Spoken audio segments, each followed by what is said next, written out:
கணேமுள்ள சஞ்சீவ கொலையோடு நெருங்கிய தொடர்புடைய முக்கிய குற்றவாளி அதிர்ச்சி அளிக்கும் ஆயுதங்களோடு சற்று முன் அதிரடி கைது.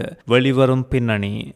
பகல் நேரத்தில் 7.5 மில்லியன் பணத்தை கொள்ளையடித்த சம்பவத்தில் கிளிநொச்சியில் கணவன் மனைவி அதிரடியாக கைது. 1 லிட்டர் டீசல் 720 ரூபாய் என்று அதிரடியாக அறிவித்த ஜனாதிபதி அனுர. பயணிகளுக்கு ஆபத்தான முறையில் பேருந்தை முந்தி சென்ற சாரதி. காவல்துறை அதிரடி விசாரணை வெளியானது காணொளி. சட்டத்துக்கு மேல் எவரும் இல்லை என்ற ஜனாதிபதி அனுரவின் கருத்தை அனுர அரசாங்கம் நிரூபிக்க வேண்டும் என்று வலியுறுத்திய நாமல் ராஜபக்ச. இலங்கை யுவதி இத்தாலி போலீசில் OIC-யாக நியமனம், குவியும் வாழ்த்துக்கள். அம்பலாந்தோட்டையில் பிறந்தநாள் கொண்டாட்டத்தில் துண்டிக்கப்பட்ட தலை அம்பலமாக்கிய கொலையின் பின்னணி. போதைப்பொருள் கடத்தல்காரர் துபாய் அசிதவின் சொத்துக்களை முடக்க அதிரடி உத்தரவு.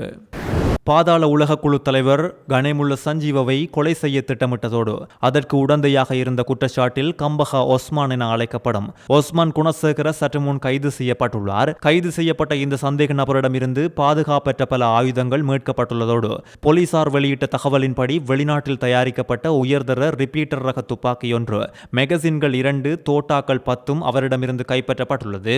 இசாரா செவ்வந்தி, கெகல்பத்திர பத்மே உட்பட பலர் இந்த வழக்கு தொடர்பில் கைதாகி சிறையில் உள்ள நிலையில் இவர்களிடம் நடந்த தொடர் விசாரணைகளில் இப்பொழுது கைது செய்யப்பட்டுள்ள ஒஸ்மான் குணசேகர நீண்ட காலமாக திட்டமிட்ட குற்ற செயல்களில் ஈடுபட்டு வரும் ஒரு முக்கிய நபர் என்று போலீசார் அடையாளம் கண்டுள்ளதோடு கணேமுள்ள சஞ்சீவவை குறிவைத்து நடத்தப்பட்ட குறித்த சதித்திட்டத்தின் பின்னணியில் உள்ள மிகுதி நபர்கள் குறித்தும் அவரிடமிருந்த ஆயுதங்களின் பின்னணி குறித்தும் போலீசார் வேகமான விசாரணைகளை முன்னெடுத்து வருகின்றனர். கிளிநொச்சி மாவட்டத்தின் பல்வேறு பகுதிகளில் வீடுகளில் புகுந்து நகைகள் மற்றும் பெறுமதியான பொருட்களை தொடர்ச்சியாக திருடி வந்த கணவன் மற்றும் மனைவியை போலீசார் அதிரடியாக சுற்றி வளைத்து கைது செய்துள்ளனர். அண்மையில் மட்டக்களப்பில் கணவன் மற்றும் மனைவி இணைந்து பணத்துக்காக பெண்களை கடத்தி கிணற்றுக்குள் போட்ட சம்பவம் இலங்கையை மாத்திரமன்றி உலகத்தவர்களையே அதிர்ச்சிக்குள்ளாக்கியுள்ள நிலையில் இப்பொழுது குறித்த சம்பவம் கிளிநொச்சியில் அரங்கேறியுள்ளது. கிளிநொச்சி மாவட்டத்துக்கு பொறுப்பான சிரேஷ்ட போலீஸ் அத்தியட்சகர் புத்திக குணசேகரவின் வழிகாட்டலிலும் சிரேஷ்ட போலீஸ் அத்தியட்சகர் அங்கம்மனின் ஆலோசனையின்படி கிளிநொச்சி மாவட்ட குற்றத்தடுப்பு போலீஸ் பிரிவின் பொறுப்பதிகாரி போலீஸ் பரிசோதகர் பஸ்நாயக்க தலைமையில் விசாரணைகள் முன்னெடுக்கப்பட்டுள்ளது. 24 வயதுடைய கணவரும் 20 வயதுடைய மனைவியும் கிளிநொச்சி விநாயகபுரம் பகுதியில் வைத்து அதிரடியாக கைது செய்யப்பட்டதோடு சந்தேக நபர்கள் கிளிநொச்சி உதயநகர், அம்பாள்குளம், விநாயகபுரம், சாந்தபுரம் மற்றும் கனகாம்பிகை குளம் உள்ளிட்ட பகுதிகளில் 9 வீடுகளுக்குள் பகல் நேரங்களில் புகுந்து திருட்டில் ஈடுபட்டுள்ளதாக ஆரம்பகட்ட விசாரணைகளில் தெரிய வந்துள்ளது. திருடப்பட்ட 10 பவுனுக்கும் மேற்பட்ட தங்க நகைகள் மற்றும் தொலைபேசிகள், தொலைக்காட்சி உள்ளிட்ட பல பொருட்களையும் போலீசார் மீட்டுள்ளதோடு மக்களை அவதானமாக இருக்குமாறும் கேட்டுக் கொள்ளப்பட்டுள்ளது. கைது செய்யப்பட்ட சந்தேக நபர்களையும் மீட்கப்பட்ட பொருட்களையும் நாளைய தினம் நீதிமன்றில் முற்படுத்த நடவடிக்கை எடுக்கப்பட்டுள்ளதாக போலீசார் தெரிவித்துள்ளார்.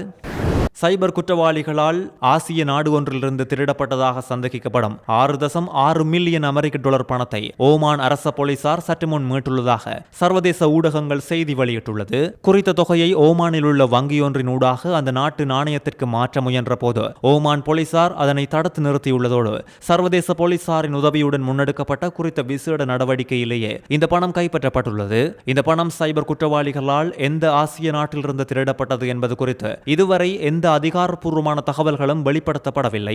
ஆனாலும் அண்மையில் இலங்கையின் திரைசேரியில் இருந்து 2.5 மில்லியன் டாலர்களும் தபால் திணைக்களத்திலிருந்து 6,25,000 டாலர்களும் திருடப்பட்டதாக தகவல் வெளியாகியிருந்ததோடு அரசாங்கத்துக்கு பெரும் தலைவலியாக மாறியிருந்தது. ஓமானில் மீட்கப்பட்ட பணத்திற்கும் இலங்கையில் காணாமல் போன பணத்திற்கும் ஏதாவது தொடர்பு உள்ளதா என்பது குறித்து தற்போது அதிக கவனம் செலுத்தப்பட்டு வருவதோடு இலங்கையை தவிர வேறு எந்த ஆசிய நாட்டிலிருந்தும் அண்மை காலத்தில் இவ்வளவு பெரிய அளவிலான பணம் காணாமல் போனதாக தகவல்கள் எதுவும் வெளியாகவில்லை என்பதும் குறிப்பிட வேண்டியது. வழக்கில் பின்னணியில் உள்ளவர்கள் குறித்து வெளிச்சத்துக்கு வரும்.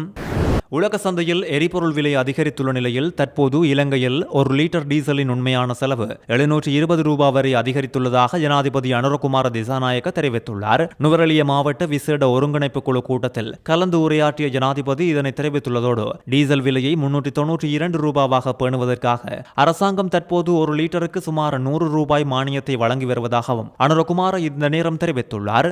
டீசல் விலையை 392 ரூபாவாக பேணுவதற்காக அரசாங்கம் தற்போது ஒரு லிட்டருக்கு சுமார் 100 ரூபாய் மானியத்தை வழங்கி வருவதாகவும் அனுர இந்த நேரம் தெரிவித்துள்ளார். இந்த மானிய கொள்கையினால் இலங்கை பெட்ரோலிய கூட்டுத்தாபனம் பாரிய நஷ்டத்தை சந்தித்து வருவதாகவும் இவ்வாறானதொரு முறைமையை நீண்ட காலத்திற்கு முன்னெடுத்து செல்வது சாத்தியமற்றது என்றும் ஜனாதிபதி அனுர எச்சரிக்கை விடுத்ததோடு எரிபொருள் பாவனையை குறைப்பதனால் பொருளாதார ஸ்திரத்தன்மையை உறுதிப்படுத்துவதே எங்கள் அரசாங்கத்தின் நீண்டகால எதிர்பார்ப்பு என்றும் தெரிவித்துள்ளார்.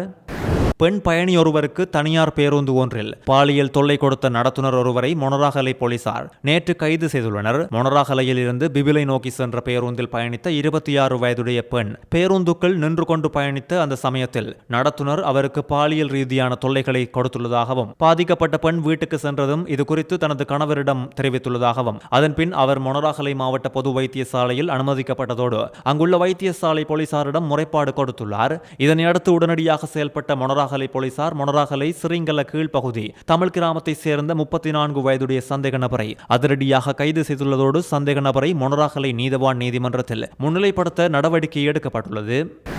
சட்டத்திற்கு முன்னால் அனைவரும் சமம் மற்றும் சட்டத்திற்கு மேல் எவரும் இல்லை என்ற ஜனாதிபதி அனுரவின் கூற்று உண்மையானதாக இருந்தால் முறைகேடுகளுடன் தொடர்புடைய அனைவரும் பாராபட்சமின்றி விசாரணைக்கு உட்படுத்தப்பட வேண்டும் என்று ஸ்ரீலங்கா பொதுஜன பெரமுனவின் தேசிய அமைப்பாளரும் நாடாளுமன்ற உறுப்பினருமான நாமல் ராஜபக்ச தெரிவித்துள்ளார். மக்கள் சந்திப்பு ஒன்று கஸ்பேவில் நடைபெற்ற போது உரையாற்றிய நாமல் இதனை தெரிவித்துள்ளதோடு சம நீதி என்ற கொள்கை நிலைநாட்டப்பட வேண்டுமாயின் நிதி மற்றும் நிர்வாக ரீதியிலான பாரிய முறைகேடுகள் குறித்து உரிய சட்ட ஆய்வுகள் நடத்தப்பட வேண்டும் என்றும் சுட்டிக்காட்டியுள்ளார். நிலக்கரி இறக்குமதியின் போது இடம்பெற்றதாக கூறப்படும் முறைகேடுகள், அரசாங்கத்தின் நிதி கொடுக்கல் வாங்கல்களில் நிலவும் மர்மங்கள், சந்தேக நபர்களை வற்புறுத்தி வாக்குமூலங்களை பெறும் நடவடிக்கைகள் மற்றும் அதன் பாரதூரமான விளைவுகள் குறித்து நாமல் ராஜபக்ச தனது கவலையை வெளியிட்டதோடு தற்போதைய அரசாங்கத்தின் பொருளாதார கொள்கைகள் பொதுமக்களையும் சிறு வணிகர்களையும் கடுமையாக பாதித்துள்ளதாகவும் சாடியுள்ளார். கட்பட்டியில் இருந்து கொழும்பு நோக்கி சென்ற தனியார் பேருந்து ஒன்று மாதம்பே பகுதியில் மிகவும் ஆபத்தான முறையில் மற்றொரு பேருந்தை முந்தி செல்ல பார்த்தபோது எடுக்கப்பட்ட காணொளி சமூக வலைதளங்களில் பரவியதை அடுத்து குறித்த பேருந்து தொடர்பில் காவல்துறை விசாரணைகளை ஆரம்பித்துள்ளது. குறித்த காணொளியில் காட்டப்பட்டுள்ள போக்குவரத்து விதிமீறல்களை பார்த்த மாதம்பே காவல்துறையினர் அதே நாளில் குறித்த பேருந்தை மறித்து சோதனையிட்டதோடு ஓட்டுநருக்கு கடும் எச்சரிக்கை விடுக்கப்பட்டதோடு அவரது ஓட்டுநர் உரிமம் பொறுப்பேற்கப்பட்டு தற்காலிக அனுமதி பத்திரம் வழங்கப்பட்டுள்ளது. அன்றைய தினம் பேருந்தில் அதிகளவான பயணிகள் இருந்தமையை கருத்தில் கொண்டு அந்த பேருந்து விடுவிக்கப்பட்டதோடு 13ஆம் தேதி மாதம்பே காவல் நிலையத்தில் முன்னிலையாகுமாறு ஓட்டுநருக்கு அறிவுறுத்தப்பட்டுள்ளது. நேற்று காலை காவல் நிலையத்தில் முன்னிலையான பேருந்து ஓட்டுநர் போதைப் பொருள் பரிசோதனைக்காக சிலாபம் மருத்துவமனைக்கு அனுப்பி வைக்கப்பட்டுள்ளதாகவும் அதிக பயணிகளை ஏற்றிக்கொண்டு அஜாக்கிரதையான மற்றும் சட்டவிரோதமான முறையில் வாகனம் செலுத்தியமைக்காக அவருக்கு எதிராக சட்ட நடவடிக்கை எடுக்கப்பட்டுள்ளதாகவும் காவல்துறை தெரிவித்துள்ளது. வேகமாக வந்த பேருந்துடன் மோதாமல் இருக்க சிற்றூர்ந்து ஒன்று விலகி சென்றபோது உந்துருளியில் பயணித்த பெண் மற்றும் குழந்தை உட்பட 3 விபத்துக்குள்ளானதாகவும் குறித்த காணொளியில் பதிவாகியுள்ளதோடு இந்த விபத்தில் காயமடைந்தவர்கள் சிறு காயங்களோடு அவ்விடத்தை விட்டு சென்றுள்ளதாகவும் சம்பவம் குறித்து மாதம்பே காவல் நிலையத்தில் இதுவரை முறைப்பாடுகள் எதுவும் பதிவு செய்யப்படவில்லை என்றும் காவல்துறை தெரிவித்துள்ளது. இத்தாலி போலீஸ் வரலாற்றில் புதிய பக்கம் ஒன்றை புரட்டி அந்த நாட்டின் மிகவும் சக்தி வாய்ந்த போலீஸ் படையணிகளில் ஒன்றான கெரிபினேரி பிரிவின் நிலைய பொறுப்பதிகாரியாக இலங்கை யுவதியொருவர் பதவியேற்றுள்ளமை பலரது கவனத்தையும் திருப்பியுள்ளது. 23 வயதுடைய பாக்கியா சோலங்க ஆராய்ச்சி என்ற இந்த யுவதி இத்தாலிய போலீஸ் படையணிகளில் இத்தகைய உயர் பதவிக்கு நியமிக்கப்பட்ட முதலாவது இலங்கை யுவதி என்ற பெருமையை பெற்று வரலாற்றில் இடம் பிடித்துள்ளதும் குறிப்பிட வேண்டியது. பாக்கியாவின் தந்தை ஹென்றி சோலங்க ஆராய்ச்சி மற்றும் அவரது தாயார் புத்தளம் பென்னப்புவ புனித அண்ணா வீதியை சேர்ந்தவர்கள். இவர்கள் கடந்த 1982ஆம் ஆண்டு தொழில் நிமித்தம் இத்தாலிக்கு சென்றிருந்ததோடு தற்போது இவர்கள் மிலானோ நகரில் வாழ்ந்து வருகின்றனர். சிறந்த பட்டதாரியான பாக்கியா இத்தாலிய பல்கலைக்கழகம் ஒன்றில் B.Com பட்டத்தை பெற்றுள்ளதோடு சிங்களம், ஆங்கிலம் மற்றும் இத்தாலிய மொழி உட்பட மேலும் சில மொழிகளை சரளமாக பேசும் ஆற்றல் கொண்டவர். போலீஸ் சேவையில் இணைவதற்காக நடத்தப்பட்ட கடினமான பரீட்சைகள் மற்றும் புலனாய்வு சோதனைகளில் சித்தியடைந்த பாக்கியா சாதாரண ஒருவரால் மேற்கொள்ள முடியாத மிகவும் கடினமான இராணுவ போர் பயிற்சிகளையும் வெற்றிகரமாக நிறைவு செய்துள்ளார். 6 அடி உயரமான கம்பீரமான தோட்டத்தை கொண்ட இவர் சிறந்த ஆளுமை உள்ள ஒரு யுவதி என்றும் அவரது பயிற்சி காலத்தின் முடிவிலேயே அவரின் நிலைய பொறுப்பதிகாரியாக நியமிக்க அதிகாரிகள் தீர்மானித்துள்ளனர். வெளிநாடு ஒன்றின் இத்தகைய பலம் வாய்ந்த பாதுகாப்பு பிரிவில் இலங்கை நாட்டு யுவதியொருவர் உயர் பதவி வகிப்பது ஒட்டுமொத்த இலங்கைக்கும் பெருமை சேர்க்கும் விடயம் என்பதும் குறிப்பிட வேண்டியது. இலங்கைக்கு வடகிழக்காக நிலை கொண்டுள்ள குறைந்த அழுத்த பிரதேசம் தொடர்ந்தும் காணப்படுவதோடு இலங்கையை விட்டு விலகி நகரக்கூடிய சாத்தியமுள்ளதாகவும் அடுத்த 36 மணித்தியாலங்களில் படிப்படியாக வலுவிழக்கக்கூடிய சாத்தியமுள்ளதாகவும் கூறப்பட்டுள்ளது. எதிர்வரும் நாட்களில் இந்த அமைப்பின் தாக்கத்தால் நாட்டை சூழவுள்ள கடற்பரப்புகளில் காற்றின் வேகம் மற்றும் மழை பெய்யும் தன்மை அதிகரிக்கக்கூடும் என வளிமண்டலவியல் திணைக்களம் அறிவித்துள்ளதோடு மேல் சபரகமுவ, மத்திய, தெற்கு, வடமேல் மற்றும் வடக்கு மாகாணங்களில் அவ்வப்போது மழை அல்லது இடியுடன் கூடிய மழை பெய்யக்கூடும். நாட்டின் ஏனைய பகுதிகளில் பிற்பகல் 1 மணிக்கு பின்னர் மழை அல்லது இடியுடன் கூடிய மழை பெய்யும் என எதிர்பார்க்கப்படுவதோடு கடலில் பயணம் செய்வோரும் மீனவ சமூகமும் வளிமண்டலவியல் திணைக்களத்தால் வழங்கப்படும் எதிர்கால முன்னறிவிப்புகள் மற்றும் அறிக்கைகள் குறித்து மிகவும் அவதானமாக இருக்க வேண்டும் என்று அறிவுறுத்தல் வழங்கப்பட்டுள்ளது. அம்பலாந்தோட்டை மாமண்டல பகுதியில் ரத்னாவலி தேவியின் சிலையில் மனித தலை வைக்கப்பட்ட அதிர்ச்சிகர கொலையின் பின்னணி குறித்து திடுக்கிடும் தகவல்கள் அம்பலமாகியுள்ளது. கடந்த 11ஆம் தேதி தனது பிறந்த நாளை கொண்டாடி கொண்டிருந்த பொடி என்று அழைக்கப்படும் 34 வயதுடைய லக்மால் சந்துருவான் என்பவர் சுட்டுக் கொல்லப்பட்டதோடு அவரது தலை துண்டிக்கப்பட்டு சிலையின் கைகளில் வைக்கப்பட்டது. கடந்த பிப்ரவரி மாதம் நடந்த முக்கொலை சம்பவத்தில் உயிரிழந்த மெத்த பொடி என்பவரின் மரணத்திற்கு பழிவாங்கவே குறித்த இந்த கொலை அரங்கேற்றப்பட்டுள்ளதோடு கொலையோடு தொடர்புடைய மெத்த லொக்கு, சமீர உதயங்க மற்றும் சாரங்க தர்சன் ஆகிய மூவர் இப்பொழுது சுற்றி வளைத்து கைது செய்யப்பட்டுள்ளனர். இந்த திட்டத்தை தீட்டிய கருணா லொகா கொலையிலிருந்து தப்பிக்க தந்திரமாக அன்றைய தினமே பழைய வழக்கு ஒன்றிற்காக நீதிமன்றத்தில் சரணடைந்து விளக்கமறியலுக்கு சென்றுள்ளதோடு சட்டவிரோத மதுபான வியாபார போட்டியும் காவல்துறையினருக்கு தகவல் வழங்கியதாக ஏற்பட்ட பகையுமே குறித்த தொடர் கொலைகளுக்கு காரணமாகும்.